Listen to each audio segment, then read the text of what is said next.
Hi friends, ఈరోజు మనం Ellenki college of engineering and technology యొక్క computer science and engineering in cyber security branch EAMCET 2024 last rank లేదా cut off rank category వైజ్గా తెలుసుకుందాం.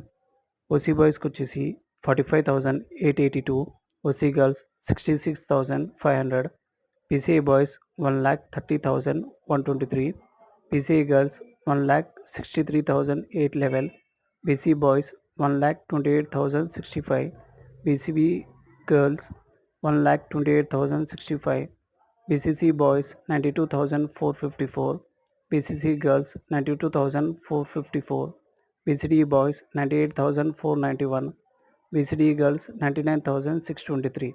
మిగతా category wise ranks మీకోసం ఇక్కడ లిస్ట్ అవుట్ చేసాము. ఈ వీడియో మీకు నచ్చినట్లయితే please like, share, subscribe to our channel and thank you.